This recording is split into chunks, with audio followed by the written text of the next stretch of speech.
What's up, everybody? So this is the next installment of my series where I explain what I did on the 70 game basketball tour I did years ago. So this is episode 11 of that series, and I left you off last time having finished attending a game at Utah State, and that's in northern Utah. So now I'm driving from northern Utah on a Saturday night, and I'm heading to Riverside, California, which is in Southern California. And I'm doing that. I'm gonna attend that game on a Sunday evening. So if the Utah State game had ended about 8 or 9 Mountain Time, I believe the UC Riverside game begins at like 5 Pacific or something like that. So which, because I'm going from Mountain Time to Pacific Time, I'm gaining an hour. So I think it's like an 11 or 12 hour drive, and I get to Riverside right as the about an hour before the tip. But I'm getting ahead of myself there. So going through Utes, it's just crazy how much of a difference there is between Utah and California in terms of weather. You're going from and Utah, where I'm in Utah, like I said, it's northern Utah, so I'm pretty close to Idaho. So it's just crazy, like the amount of change that happens on that drive I did that Saturday and Sunday. Well, I would have done the drive on Sunday. Yeah, so go through the entire state of Utah. I would have passed by Las Vegas that around noonish. That's where I get gas, and then I would have gotten gas in Vegas, because I want to avoid California gas prices whenever possible, and you're gonna see it's not gonna be possible in the coming days. But I do it whenever I can. So I go through Vegas, then I enter California, and the first thing I notice when you enter California, so they have it's not like a border crossing. Well, it's kind of, yeah, it is a border crossing to go into California, but like they're trying to like prevent you from having citruses. I don't know why that exists, but it exists on the California border. Yeah, you have to like go through this border checkpoint just to make sure you don't have like citrus on you, which is kind of silly, but maybe they have a reason for it. I don't know. So anyway, I get into California, go through the wilderness that is the Inland Empire of California, and then I hit Riverside, California. So that's home to 2 college basketball teams: UC Riverside, which is what I'm going to be attending this day, and Cal Baptist, which is the opponent of the game, and another team that I'll be seeing later. So, and I go to this game at UC Riverside. It's like a high school gym almost. One thing I definitely remember is like one of the goals. So like some high school, well, I shouldn't say high school gyms, but like recreational gyms, they'll have like multiple sets of basketball rims. So like you have your main court, but then you have side courts. And one of the goals on the side court was down. So one of those baskets was just stuck down. And that just stuck with me. Like, that seemed kind of amateurish for a Division I basketball arena to be like that. I don't know why that stuck with me so much, but it did. So anyway, like I said, because these are the 2 Riverside colleges playing, it's a rivalry game, and but both sets of fans are in the arena. It actually felt like it was more, because I was on the Cal Baptist side, it felt like it was more of a Cal Baptist crowd. And it was pretty close to 50-50. Maybe 55-45 UC Riverside. I don't know. But yeah, Cal Baptist definitely had their fans that day. So, game's a good game throughout. UC Riverside ends up winning that game.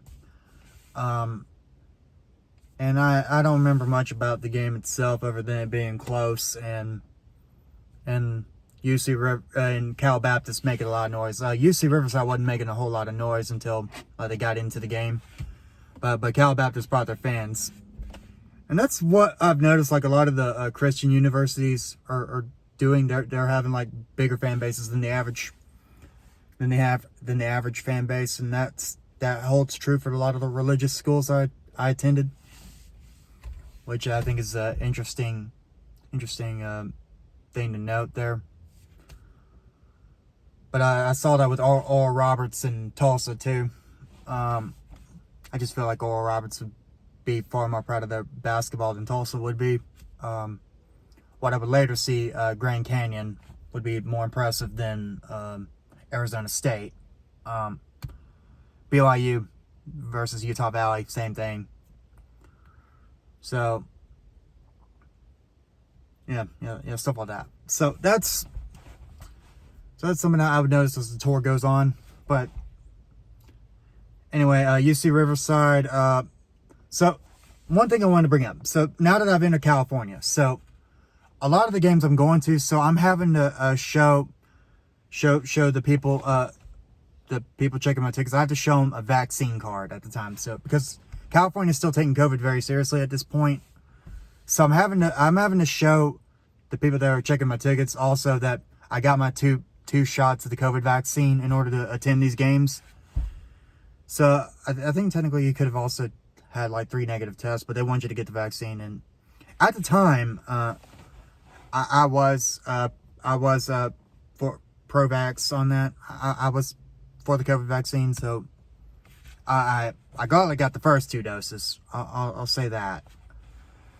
Now, eventually there would also be a booster shot, which I'll get into that. I'll cover that later. This is once the COVID booster kind of got in the mix, I started getting skeptical.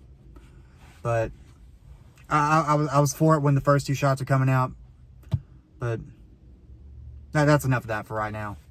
So yeah, every school I go to in California and in the other Democrat states, I'm gonna call it like it is. It was the Democrat states that were doing this. And I don't think any Republican state made me do. I don't think there was a single school in a Republican state that made me hand in my vaccine card. It was all the Democrat states that were doing this.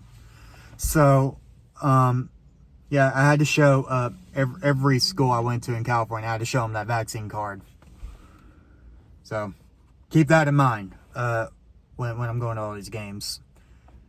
So, UC Riverside, that ends up being a good game. And I don't really get my first look at SoCal as it is until after that game because I'm rushing to get to Riverside from Utah.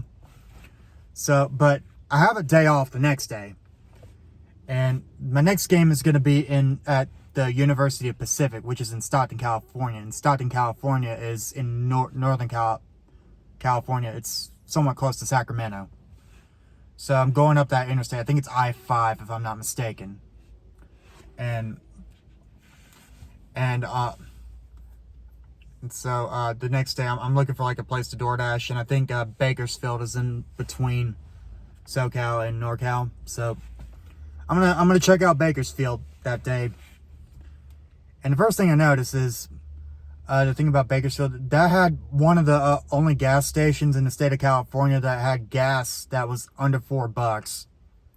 It was $3.99. And I was happy about $3.99 gas as I would continue to drive through California. There'd be about 3 places in the state that I think were lower than that. One was like what was clearly a Latino gas station in Bakersfield, and that's where I'd fill up a lot of times when I was in California. There would be one in an Indian reservation somewhere. Yeah, the other 2 would probably be Indian reservations. So I knew I was going to be spending a lot of gas in California, and I was not looking forward to that. So, have the day off in Bakersfield. I'm gonna try DoorDashing in Bakersfield, and that's a dead DoorDash market. I don't get many DoorDash bites when I'm in Bakersfield, and I kind of, well, I just feel like people in Bakersfield, I kind of gathered from Bakersfield like they weren't like the rest of California. Like if they had the opportunity to be part of Arizona, they would take it in a heartbeat. That's kind of what I gathered. And also like an interesting thing about Bakersfield is I feel like it was like 90% Latino. Like just about all the parts I went to in Bakersfield, I feel like if I didn't know a lick of Spanish, I couldn't have a job in Bakersfield. I know like SoCal has a lot of Latino people. Yeah, but I feel like Bakersfield really had a lot, like compared to the other places. So I'll tell you, like I'm getting ahead of myself, but I'll be getting a tire fixed by one of those businesses, I think in Bakersfield. But we're getting ahead of ourselves there. So I think that's enough of Bakersfield for right now, because that's gonna end up being one of my gas cities. Even if I don't DoorDash there a lot, I'm gonna be filling up there a lot. So I'll get acquainted with Bakersfield. But I'm gonna pass Bakersfield and I'm gonna head up to Stockton, California for the University of Pacific game. And I do not remember what happened in that game. That game is lost to my memory. The only thing I remember about that game was the venue was the Spanos Center. And the reason I remember it was the Spanos Center is because there's this YouTuber called Urinating Tree, and he had this NFL, and he does this NFL sports ball series. So around the time I was watching, he was clowning on the Chargers because they just moved to Los Angeles and they were playing in a soccer stadium. Right, they were playing, I think, where the LA Galaxy played. They're playing in that stadium, and like he was making fun of LA for moving. He was making fun of Spanos for moving the Chargers from San Diego to Los Angeles. And he would always say, F you, Spanos. So I bring that up because when I'm talking about the Pacific game being at the Spanos Center, then I follow up that line by saying, and why am I bringing all this up? Because F you, Spanos. It was a different Spanos, by the way. The Spanos that the venue was named after was, I think, the father of the owner of the Chargers. So we're talking about two different Spanoses here, but I wanted to make that joke anyway. So that's the only thing I remember about Pacific. I want to say Pacific won that game, but I'm not really sure, to be honest with you. They tarped off part of the seats there. I do remember that. Yeah, that's it. I mean, and like because I'm a fan of Alabama, there's a couple of Tigers teams I don't like, but the Pacific Tigers colors aren't really, well, I guess they are orange, but orange and black. I like orange and black. That's cool with me. I don't like orange and blue or purple and gold. So that's enough of the University of Pacific. So the next day, and that's a Tuesday, because Sunday went to Riverside, Monday I had the day off, Tuesday I did Pacific. So Wednesday, I'm going from Pacific, I'm headed to UCLA. And I'm supposed to do this game against the Alabama State Hornets. So this is the first time I'm seeing Los Angeles here. And by Los Angeles, I'm seeing Westwood here. So, alright, so I get to LA. Okay, I figured I'm kind of scared to do some DoorDashing here because I've heard about the traffic in LA. And then eventually I just get over myself and just do it anyway. And I'm at UCLA, so really I'm in Westwood, Los Angeles. So like I'm in the rich part of LA. Like at some point I DoorDashed to Bel Air. And I know it's Bel Air because I remember a Fresh Prince of Bel Air. So yeah, I'm dashing in Bel Air at some point this day. Because I remember like I remember like one time, like there was one gate the traffic was going really slow here, and I don't know why my dumb person decided to do this, but because the line was going so slow and I had somebody's order, when someone in front of me just went, I decided just to try to break the gate and just go right behind him, and I guess the guy in front of me stopped, so then the gate comes down, and then the security guard's like, you do that again, you're gonna be banned from this. You're gonna be banned from coming in. I'm like, my mind, I just roll my eyes. In my mind, I'm telling him, go F yourself. But yeah, I was kind of arrogant back then. So I eventually drop off the DoorDash. So leave Bel Air, stop DoorDash, and then head to UCLA. And I paid quite a bit for parking. That was like the first time I paid more than $10 for parking. I think I paid $12 just for parking. I might have paid about that much for the game ticket, honestly. Not much more than that, because it's Alabama State. And so I'm going to the game. I'm going to the Alabama. So I'm filming the intro like normal, and then I get in line, and then about an hour before the tip, when the doors are supposed to open, the security people tell us all that the game's been called off. Now, I'd read that earlier that the head coach at the time got COVID and won't be coaching the game, but I didn't think anything of it, because I think that had happened in a couple other games. But I was for some reason I was surprised that the game was canceled there. So I'm just going around UCLA, and I think I actually go on Instagram Live, and I'm like, oh guys, I'm at UCLA, and I thought I was gonna do a vlog here, but apparently the game's been called off. And I just do that for a few minutes. And so I stopped that. Then I know at some point I mentioned that I mentioned to some people, like I'm from Alabama. I'm trying to do a vlog of this game, and those people are like, wait a minute. I've heard about you on Reddit. I'm like, what?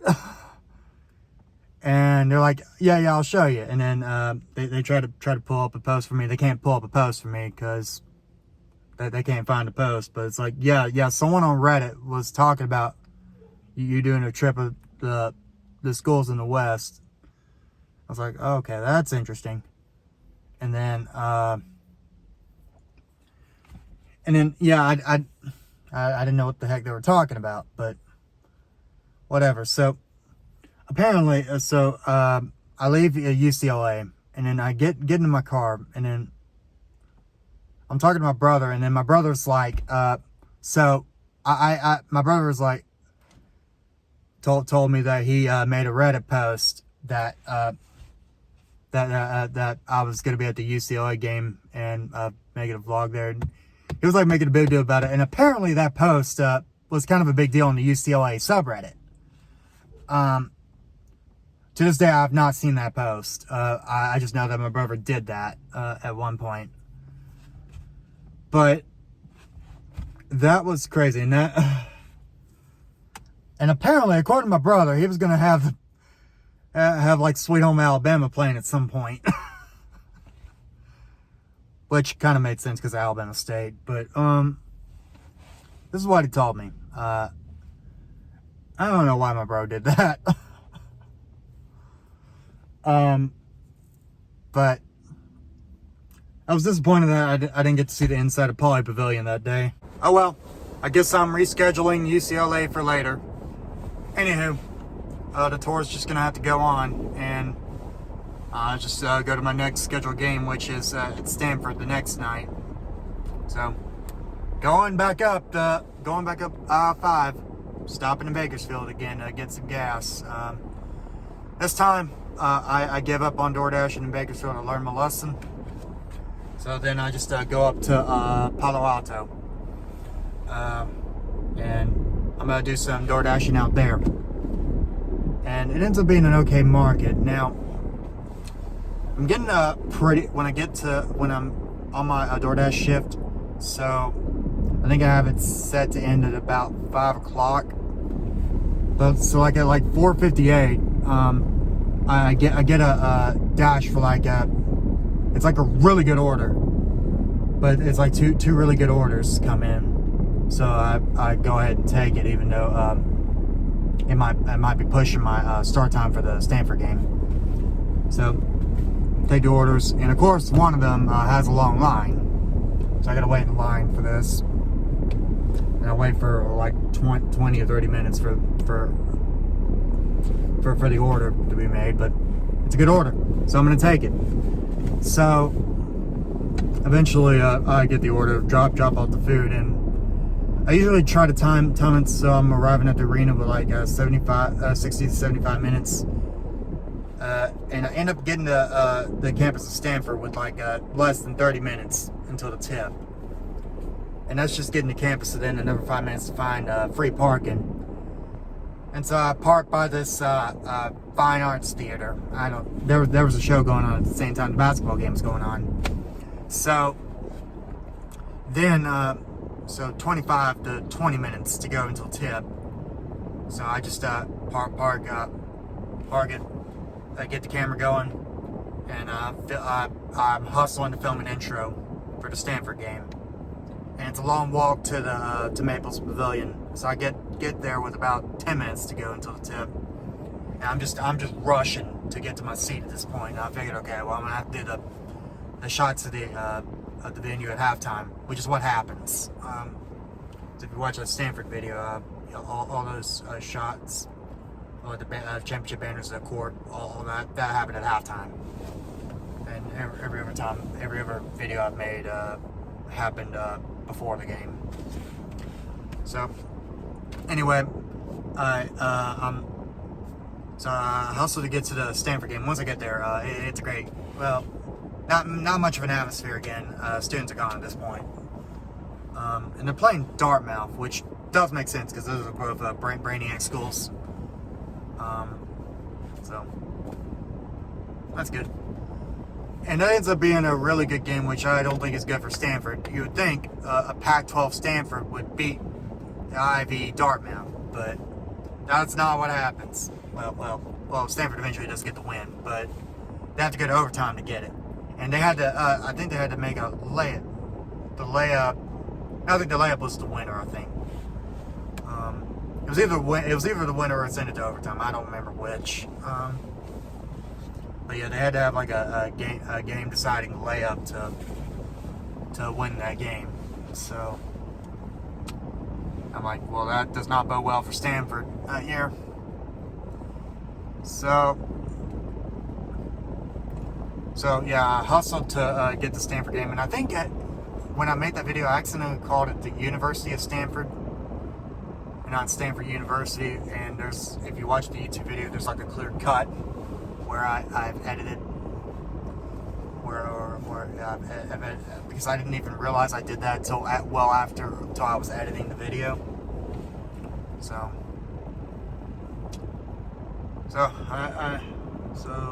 that's what happens when you rush things. So that's Riverside. Yeah, UC Riverside, Pacific. Supposed to go to UCLA. That didn't happen. Then went back up to Pacific. And so the final game I'm going to cover in this episode, the next day, was the Santa Clara game. They were playing the Florida A&M Rattlers. And this game ends up being a blowout. Santa Clara wins convincingly. There's nobody at the PV Center. I think that's where Steve Nash played, if I remember correctly. So the game happens, and during that game, so I love the mascot of Santa Clara. I think it was the Bucky, the beaver. I Okay, I don't remember who the mascot was, so I'm gonna go ahead and go here. Alright, so I don't remember who the mascot was exactly, but I remember whatever it was, it was the entertainment of the game. It was keeping me entertained that whole game. So like probably my favorite one was that mascot decided to roast one of the A&M players by saying that the A&M player got his haircuts from a white dude. I'm like, wow. I just lost it for like 10 minutes after that happened, you know? I promise I'm paying attention to the road, I promise. Anyways, thank goodness for that mascot, because I don't think that game was even that good, to be honest with you. But yeah, so I think that's a good stopping point for me to end this video. So at this point I've attended for 4 games in the state of California, and I'll be attending more in the next episode. So thank you for watching this episode, and I'll see you next time.